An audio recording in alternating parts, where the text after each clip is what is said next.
قیامت کے دن اللہ تعالی بے نمازی عورت سے سوال کرے گا، اے بے نمازی عورت بتا تو نے میری عبادت کیوں چھوڑی،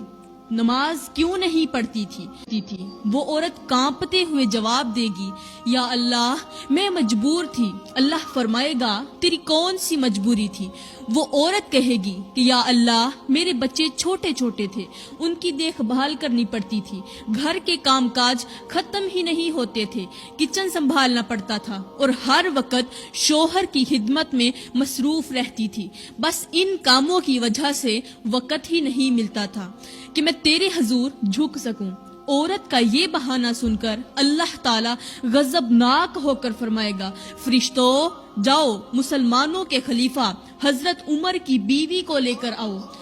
وہ میری نیک بندی جو دنیا میں مصروفیات کے باوجود بھی میری عبادت کرتی تھی، جس کا شوہر 24 لاکھ مربع میل کا شہنشاہ تھا، اتنے بڑے بادشاہ کی خدمت کرنے کے باوجود بھی وہ میری عبادت کے لیے وقت نکالا کرتی تھی۔ اللہ کا یہ حکم سنتے ہی فرشتے جلدی سے جنت کے باغوں میں جائیں گے،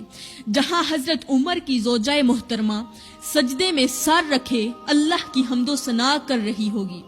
اس کے چہرے پر نور برس رہا ہوگا، فرشتے اسے اللہ کے حضور لے آئیں گے۔ اللہ تعالیٰ بے نمازی عورت کی طرف اشارہ کرتے ہوئے فرمائے گا، یہ دیکھو یہ بھی کسی کی بیوی تھی، اس کے بھی بچے تھے، اسے بھی گھر کے کام کاج کرنے پڑتے تھے، شوہر کی خدمت بھی اس پر فرض تھی، لیکن اس نے کبھی بھی میری عبادت کو نہیں چھوڑا، اس نے کبھی بھی میرے سجدے قضا نہیں کیے تھی۔ یہ سنتے ہی بے نمازی عورت شرمندگی سے اپنا سر جھکا لے گی، بے نمازی عورت کی زبان بند ہو جائے گی اور اس کی آنکھوں سے آنسو بہنے لگیں گے، لیکن اب پچھتاوا بے سود ہوگا۔ اللہ تعالیٰ فرمائے گا، فرشتوں اس گنہگار اور میری نافرمان عورت کو جہنم میں لے جاؤ اور سب کو بتا دو کہ میرے حکم کو بہانے سے ٹالنے والوں کا انجام یہی ہوتا ہے۔ فرشتے جب اس بے نمازی عورت کو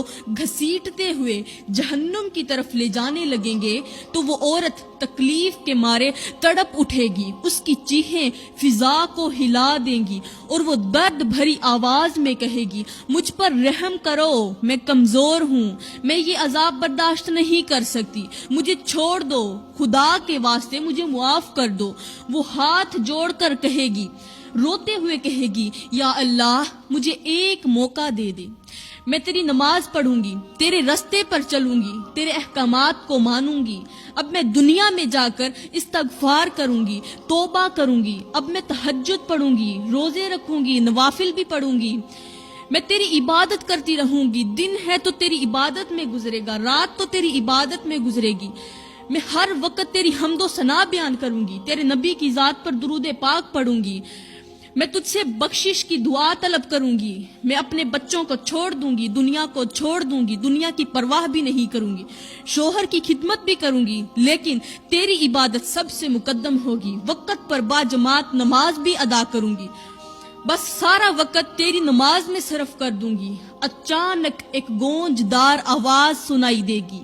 یہ آواز ہوگی اللہ کی۔ میرا اللہ فرمائے گا، اے میری بندی تجھ پر رحم کیا گیا تھا دنیا میں، تجھے موقع بھی دیا گیا تھا دنیا میں، لیکن تو دنیا کی لذتوں میں مگن رہی۔ آج رحم کا وقت نہیں، آج تو تیرے حساب کا وقت ہے، آج تو تیرے کیے کی سزا اور جزا دینے کا وقت ہے۔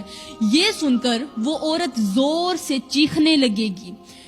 اس کے دل پر ایک ایسی افسوس کی چوٹ پڑے گی کہ وہ خود کو زمین پر رگڑنے لگے گی، اپنے چہرے کو اپنے ہاتھوں سے نوچنے لگے گی، لیکن اب یہ چیخو پکار بے سود ہوگی، اس کا کوئی فائدہ نہیں ہوگا، اس کی ہر چیخ اور ہر آنسو اس کے گناہوں کی گواہی دے رہے ہوں گے، جہنم کے شعلے اسے اپنی طرف کھینچ رہے ہوں گے اور وہ مایوسی کے اندھیروں میں گم ہو رہی ہوگی، کیونکہ اس کے پاس کوئی نیکی نہیں ہوگی، صرف گناہ ہوں گے، اس کا گناہوں والا پلڑا اوپر ہوگا اور نیکیوں والا نیچے ہوگا، اس کی جو گناہ ہوں گے وہ بہت زیادہ ہوں گے، نیکیاں بہت ہی کم ہوں گی۔ پھر اللہ تعالیٰ دوسری بے نمازی عورت کو بلائے گا، اس سے سوال کرے گا، تو نے میری نماز کیوں ترک کی, میری عبادت سے کیوں منہ موڑا. وہ عورت کپ کپاتے ہوئے, آنکھوں سے آنسو بہاتے ہوئے عرض کرے گی, یا اللہ, میرا شوہر بہت ہی سخت مزاج تھا, اس کے جاہو جلال اور دباؤ کے آگے میری ہمت جواب دے جاتی تھی. بس اپنے شوہر کے غصے اور حکم عدولی کے ڈر سے میں تیری نماز بھول گئی تھی. عورت کا یہ بہانہ سن کر اللہ تعالیٰ فرمائے گا, فرشتوں جاؤ فرعون کی بیوی آسیہ کو لے کر آؤ, جس نے دنیا کے سب سے بڑے ظالم شوہر کے ہوتے ہوئے بھی میری عبادت نہیں چھوڑی. اللہ کا یہ حکم سنتے ہی فرشتے جنت کے اعلیٰ مقام کی طرف دوڑیں گے. جنت میں جو سب سے اونچا مقام ہوگا, جو سب سے بڑا مقام ہوگا, اعلیٰ مقام ہوگا, اس مقام کی طرف فرشتے دوڑیں گے. کہاں جا رہے ہیں؟ حضرت آسیہ کو لینے, جہاں حضرت آسیہ نورانی لباس میں جنت کے دروازے پر اللہ کی حمد و ثنا کر رہی ہوگی. آسیہ کون؟ فرعون کی بیوی. اور فرعون کون؟ دنیا کا سب سے بڑا ظالم بادشاہ. فرشتے حضرت آسیہ کو اللہ کے عرش کے سامنے لے آئیں گے. اب اللہ تعالیٰ اس بے نمازی عورت کی طرف دیکھتے ہوئے فرمائے گا, اے میری نافرمان عورت, یہ دیکھ, یہ بھی ایک عورت تھی, اس کا شوہر بھی دنیا کا سب سے بڑا ظالم بادشاہ تھا,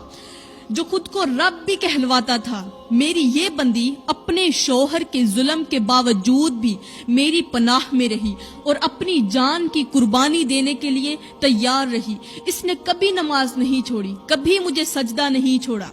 حضرت آسیہ کو دیکھتے ہی وہ بے نمازی عورت جو ہوگی, اس کا چہرہ شرمندگی سے جھک جائے گا, لیکن کوئی معافی کی گنجائش باقی نہ ہوگی. اللہ تعالیٰ فرمائے گا, فرشتوں جاؤ اس بے نمازی عورت کو ان لوگوں کے ساتھ کھڑا کر دو جو دنیا کی عارضی آزمائشوں کو میری عبادت سے زیادہ اہم سمجھتے تھے.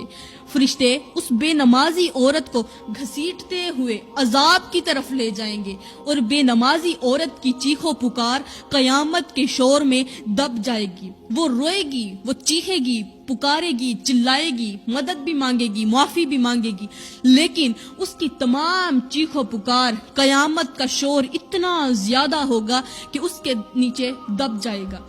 بے نمازیوں کی صف کانپتے ہوئے کھڑی ہوگی. ان میں کچھ وہ ہوں گے جو دنیا کے کاموں میں مشغول ہو کر نماز چھوڑ بیٹھے تھے, کچھ وہ ہوں گے جو اپنے گھر والوں کی خدمت کو بہانہ بناتے تھے, اور کچھ وہ ہوں گے جو وقت کی کمی کا عذر پیش کرتے تھے. کچھ وہ لوگ ہوں گے جو کہیں گے ہم کام کرتے تھے, ہمارے چھوٹے چھوٹے بچے تھے, ان کے لیے روزی روٹی کمانے جاتے تھے, مالک نماز نہیں پڑھنے دیتا تھا. اب اتنے بڑے مالک کی, وہ مالک جو انہیں کھلا بھی رہا ہے, انہیں پلا بھی رہا ہے, دوسروں کے دلوں میں ان کے لیے رحم بھی ڈال رہا ہے, اس مالک کی نماز کو چھوڑ کر, اس کے حکم کو چھوڑ کر وہ دنیا کے مالکوں کو اپنا مالک سمجھتے تھے. وہ بہانہ پیش کریں گے کہ یا اللہ, ہمارے بچے چھوٹے چھوٹے تھے, ان کے لیے روزی روٹی کمانے جاتے تھے, اور مالک ہمیں نماز کا وقت نہیں دیتا تھا. اگر ہم نماز پڑھتے تھے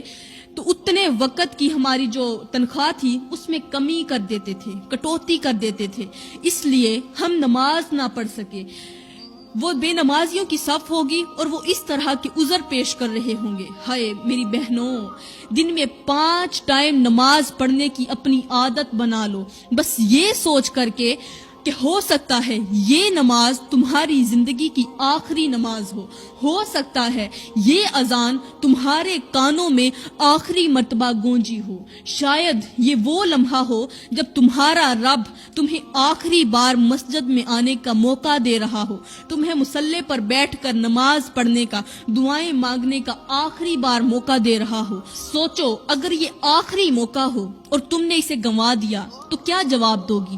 یہ وقت واپس نہیں آتا, اور شاید قبر کے اندھیرے میں یہی نماز تمہاری نجات بن جائے. اللہ کے حضور جھکنے کے لیے کوئی لمحہ بھی ضائع نہ کرو, کہیں ایسا نہ ہو کہ زندگی تم سے پہلے ہی ختم ہو جائے.